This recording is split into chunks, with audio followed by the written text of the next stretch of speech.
Halo semua dimanapun berada, ketemu lagi sama aku Eka di channel Admira Eka Official. Nah, pada sesi kali ini aku mau bahas seputar permasalahan komunikasi pada anak. Lebih tepatnya adalah terkait komunikasi dua arah.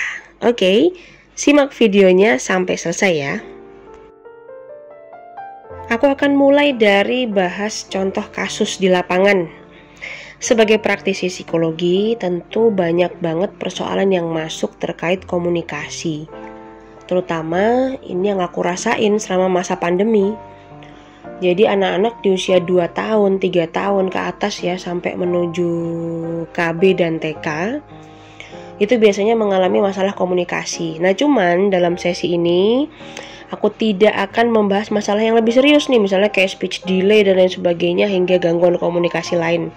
Hanya saja permasalahan yang mau tak angkat ya, ini dari kasus yang masuk cukup sering. Nah, ada dua hal yang pengen banget tak sharingkan kepada semua teman-teman guru, pendamping anak, juga orang tua di rumah.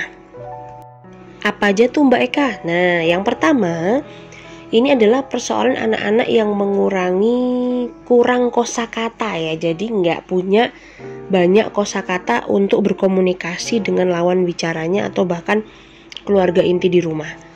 Yang kedua, ini terkait dengan anak yang sudah punya banyak kosakata, tapi kok nggak bisa ngomong secara dua arah, baik dengan teman-teman seumurannya ya, atau dengan orang yang lebih dewasa. Nah, ini permasalahan yang sangat umum terjadi terutama selama masa COVID ini.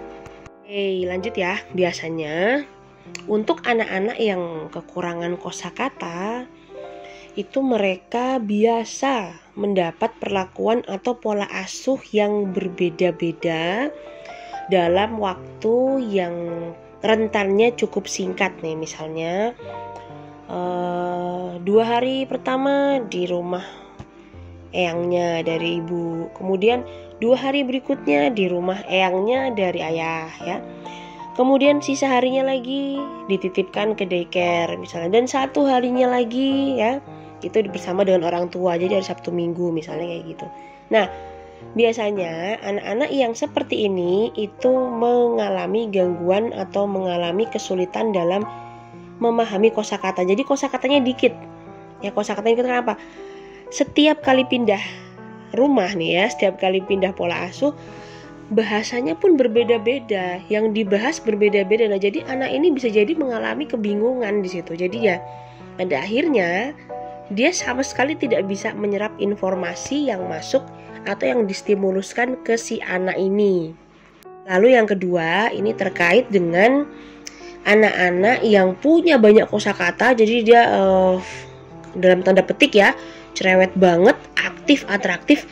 Cuman kalau diajak ngobrol secara dua arah, nah ini anak-anaknya nggak paham. Ini temen ngobrolnya ngomong apa, atau orang tuanya ngomong apa, atau gurunya ngomong apa, dia nggak paham. Nah, dua permasalahan ini menjadi hal yang sangat penting. Terutama kenapa kok pengen banget nih ya aku sharing ke semua pendengar di sini. Karena memang untuk masuk ke level jenjang pendidikan yang lebih tinggi, anak-anak ini harus survive dulu nih di dalam berkomunikasi. Nah, dari kasus tadi tentu akan banyak banget ya yang namanya masalah, sumber masalah, stimulus yang masuk. Nah, cuman ada beberapa solusi yang bisa dilakukan di rumah berdasarkan dari perlakuan-perlakuan yang sudah berhasil. Yuk kita simak apa aja solusinya. Oke, di zaman sekarang nih udah sangat lazim ya punya orang tua, punya keluarga yang mereka sibuk bekerja semua. Nah, namun yang kadang sering dilupakan adalah saat menitipkan anak itu lupa mengkomunikasikan bahwa anak ini tuh di rumah diajarin apa ya. Kemudian tadi pas dititipin diajarin apa ya, mungkin karena pekewoh ya, atau dalam bahasa Indonesia itu nggak enak gitu ya. Udah dititipin masih tanya-tanya, masih ngatur. Nah, cuman perlu dipahami, kita pasti menitipkan anak kepada orang atau kita memberikan suatu benda kepada anak itu juga udah atas dasar pemikiran, jadi nggak asal aja gitu ya. Nah, kasus di atas tadi yang pertama kekurangan kosakata, kemudian yang kedua nih itu adalah anak-anak yang punya banyak kosakata tapi dia susah berkomunikasi. Sebenarnya inti masalahnya adalah sama. Jadi anak-anak ini nggak mampu memproses, jadi dia nggak bisa melakukan processing di dalam otaknya dia ya. Nah, maka perlu kita bantu. Perlu kita bantu dengan cara apa? Nah, sore-sore sekarang karena masa pandemi dan sebagainya, anak-anak dan orang tua punya lebih banyak waktu di rumah. Yuk mari kita budayakan membaca buku atau membacakan cerita kepada anak. Nah, dengan begitu anak-anak ini jadi punya kemampuan untuk melihat, oh kalau orang tua aku ngomong kata makan, minum, nyuruh aku dan lain sebagainya, dia bisa ngelihat secara utuh ya. Seperti yang kita tahu bahwa membaca buku itu anak-anak bisa memahami pembelajaran entah dari 2 dimensi, 3 dimensi dan sebagainya, sampai nanti benar-benar berkomunikasi secara 2 arah ya. Nah, dari situ kita punya waktu luang banyak. Yuk baca buku bareng-bareng, sharing bareng-bareng. Jangan anaknya yang disuruh aja Bapak Ibu ya teman-teman sekalian.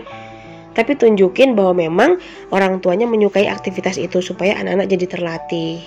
Nah, yang kedua, saya tadi yang pertama baca buku, sekarang yang kedua adalah rajin-rajin ngajak ngobrol dan melakukan refleksi kepada anak. Nah, coba sekarang kita bangun gimana sih cara ngobrol yang seru, ngobrol yang santai ya, supaya anak-anak nggak ngerasa dihakimi dan mereka bisa memaknai apa yang mau kita sampaikan. Begitu juga mereka terlatih untuk menyampaikan apa yang mereka rasakan. Nah, jadi ngobrol sharing santai itu juga ada triknya teman-teman sekalian ya. Jadi yang pertama nih, jangan terburu-buru memotong ketika seseorang sedang berbicara. Nah, yang berikutnya yang paling gak kalah penting itu adalah hindari mengoreksi terlalu dini. Jadi dikit-dikit disalahin. Nggak gitu, nggak ini. Nah, itu bikin orang jadi malas ngomong ya. Karena tujuan kita adalah untuk membiasakan anak-anak ini bisa terlatih ngomong ya, supaya mereka bisa survive nih untuk menjaga eksistensinya sebagai makhluk sosial ya, dan bisa bertahan, bisa fleksibel. Maka kita biasakan mereka untuk mengeluarkan pendapatnya dengan tenang ya, dengan sopan, dan memang biar bisa dicerna oleh lawan bicaranya. Kemudian kalau waktu ngobrol siang dan sebagainya nggak ada, gimana Mbak Eka? Nah, bisa disiasati dengan membacakan mereka cerita ya, dengan membacakan dongeng, membacakan cerita. Nah, kenapa kok alternatif yang dipilih cerita Mbak Eka? Nah, jadi gini teman-teman sekalian, ibu dimanapun berada ya. Ketika kita membacakan cerita kepada anak, itu kita melatih anak untuk lebih ekspresif. Jadi ada tanda baca, misalnya tanda seru. Oh, kalau tanda seru kita harus berbicara dengan nada yang seperti apa. Kemudian tanda tanya. Kemudian kapan anak-anak harus berhenti berbicara, titik. Nah, semua itu juga selain memaksimalkan fungsi dan kemampuan dia dalam berkomunikasi 2 arah, anak-anak juga jadi memiliki kontrol diri.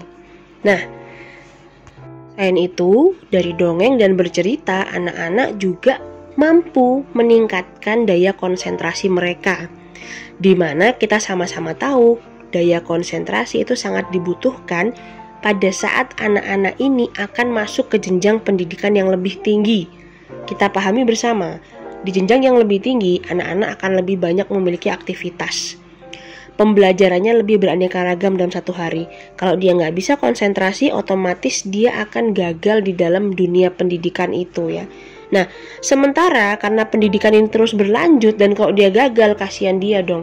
Dia akan terbebani di setiap naik kelas nih. Ini belum beres, ini belum beres, ini belum beres. Nah, semua itu berakal dari komunikasi yang efektif ayah bunda teman-teman sekalian ya. Nah, jadi mulai kapan nih mau ngajakin anak-anak ngobrol efektif ya? Kemudian membacakan cerita supaya mendukung tumbuh kembangnya juga dalam berkomunikasi 2 arah. Ya, kalau bisa mau dari sekarang. Mau dari sekarang artinya adalah dipersiapkan sedini mungkin.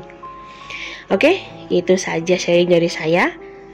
Semoga bermanfaat. Silahkan share kepada teman-teman lain, rekan saudara yang membutuhkan. Nah, terima kasih. Sampai jumpa pada video yang lain. Dadah.